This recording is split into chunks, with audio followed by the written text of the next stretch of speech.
Tony Katz today, 833-GOT-TONY, 833-468-8669. But first, Senator Ted Cruz joins us right now, of course, from Texas.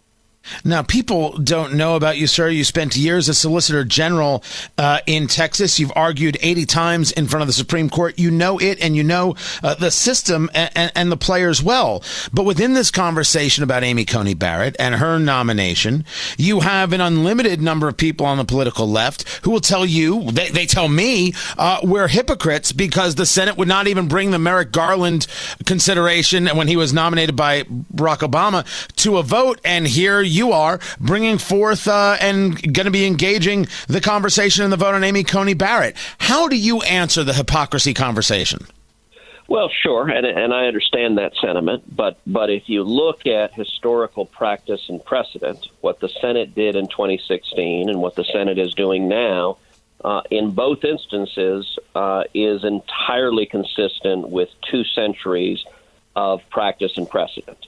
So the situation where we find ourselves right now, a Supreme Court vacancy that occurred during a presidential election year, this is not new. This has happened 29 times in our country's history.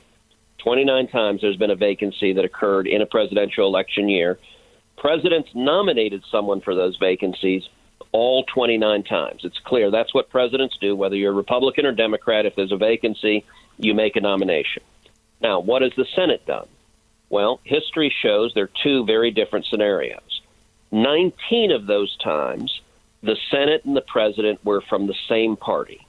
When the president and the senator of the same party, the Senate confirmed 17 out of those 19 nominations. That's 2 centuries of history, what the Senate has done. How about the other 10 times? The other 10 times, the Senate and president were of opposite parties. In those instances, the Senate has confirmed only 2 of those 10 nominees. As a general matter, the Senate doesn't confirm a nominee if the president and senator are of opposite party. Now, you might say, Tony, well, that's just partisan. It's actually much more significant and fundamental than that. It's part of the constitutional design. It's part of the checks and balances. In order to get a Supreme Court justice, you need a president and you need a majority of the Senate. And that was designed as a check and balance. And the kind of justices that are nominated and confirmed was a major issue in 2016. It was a major difference between Donald Trump and Hillary Clinton. Trump promised to nominate justices in the mold of Scalia and Thomas. Hillary promised to nominate liberal activist judges. And the American people made a choice. And it was also a big issue in the Senate elections in 2014 and 2016 and in 2018. 3 elections in a row, the American people elected a Republican majority to the Senate.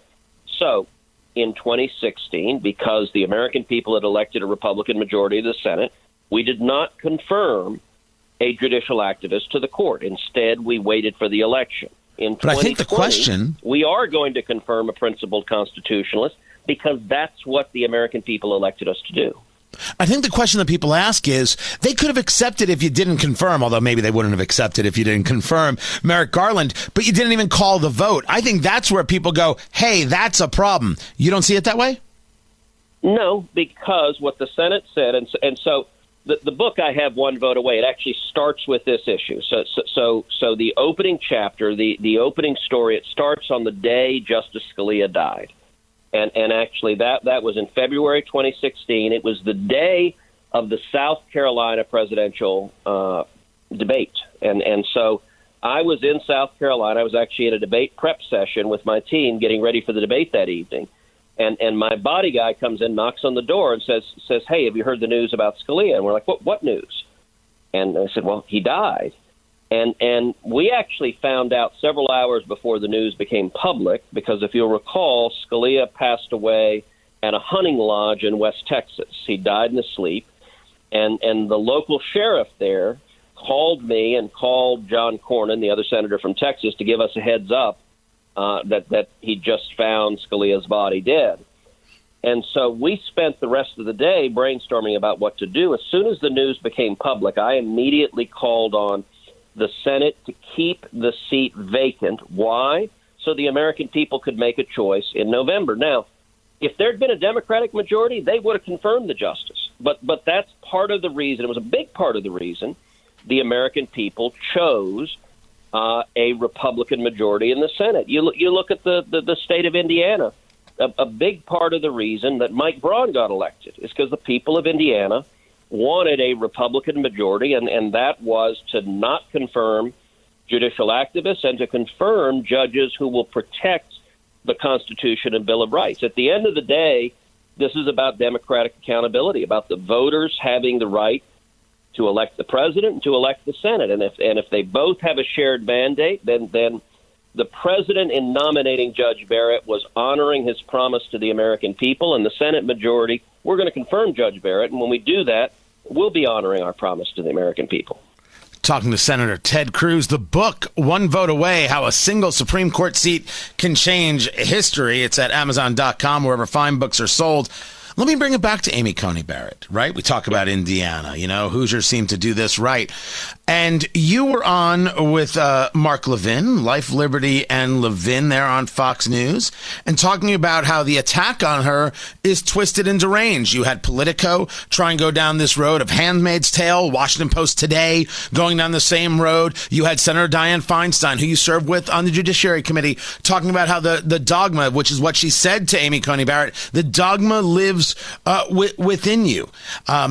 The Constitution is clear, Article 6, about no religious litmus tests, yet somehow we're right now watching a religious litmus test.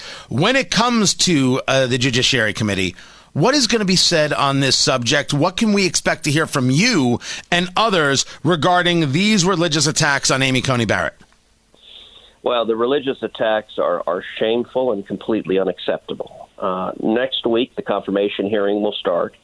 I unfortunately expect Senate Democrats to try to turn it into a political circus, much as they did with the Judge Kavanaugh confirmation hearings, and to go after Judge Barrett. Now, they're having a hard time. They're not finding much to criticize. Her credentials are impeccable. As you know, she was first in her class at Notre Dame Law School. She was a law clerk to the great Justice Antonin Scalia.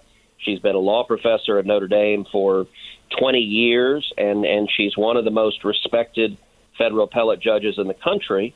And on top of all that, she's a mom of 7 kids, which I got to admit, Tony, I can't imagine just doing that, much less everything else Judge Barrett has managed to do in her incredible career. I met with her a couple of weeks ago at the Capitol. What I was most impressed with was her temperament. She is quiet. She is scholarly. She is serious. She is cool and collected, and she very much has a judicial temperament. And look, you got to understand this as a human matter. A couple of months ago, she was a law professor and judge in Indiana. She could go out for a walk in the park, and nobody knew who she was. Suddenly, the entire world has descended on her and her family. There's a maelstrom swirling around her. The attacks are coming at her. They're attacking her kids, which is really despicable, and kids should be totally off-bound. And then the other attack they're doing is they're going after her because she's Catholic. She's a woman of faith. And in her first confirmation hearing, Dick Durbin, Democrat from Illinois, he asked her if she was an Orthodox Catholic. Now, I'm not sure what that modifier Orthodox was meant to convey. I mean, she's not a member of the Greek or Russian Orthodox Church, but I think what he meant by Orthodox was basically, do you really believe this stuff? Right. And then, as you noted, Feinstein, her comment will go down in the annals of infamy for saying the dogma lives loudly in this one. And it seems to be the view of some Senate Democrats that people of faith, whether you're Catholic, whether you're evangelical, whether presumably you're an Orthodox Jew, but if you're a person of faith, they seem to believe that you're not fit to serve as a judge or in public office. As you noted, the Constitution explicitly prohibits a religious test. But I think they want to defeat this nomination. This is about politics. It has nothing to do with who Judge Barrett is. It has everything to do, something I talk about at great length in the book One Vote Away, how the left in the 1960s, they made a decision that their policies and agendas, they were having a hard time convincing the American people they were a good idea. So they decided, instead of going through the democratic process, let's go to the courts. And it's a lot easier to get 5 unelected lawyers wearing robes to decree our policy ideas than to go through the messy process of democracy and convincing their fellow Americans. It's why the Democrats are so out of their minds upset at this nomination, because they view the court as their super legislature. That's not what the court's supposed to be doing, but for Democrats, it's what they want them to do. And there's no doubt that the political left views the courts as theirs, and sometimes the Senate can change in degrees. I only have a couple minutes left with you. I wanted to get the next 2 questions in.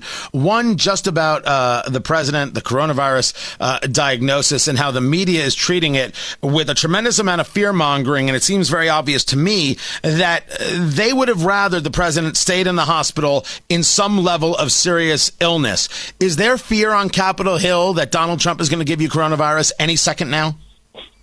None whatsoever. Look, the media and the far left, they hate Trump. It's the one unifying factor, is they're filled with hatred of Donald J. Trump. And it really, on the media, it's broken the media. I mean, it was really sad seeing them essentially ticked off that he didn't die in the hospital. And look, all of us ought to be giving thanks and praying. And look, when our president and first lady get sick, whether you agree with them politically or not, we should want our president to be healthy and strong. I spoke with the president 2 days ago. I called him at the White House shortly after he got home, and he was in good spirits. His voice was strong. He sounded really good. I was very encouraged. But it's also disgusting to see the media really, I mean, openly rooting for him to get sick and not survive. You know, there was a time in political discourse where you could disagree with someone but not be rooting for them to die. And I think that's part of the ugliness of our public discussion right now.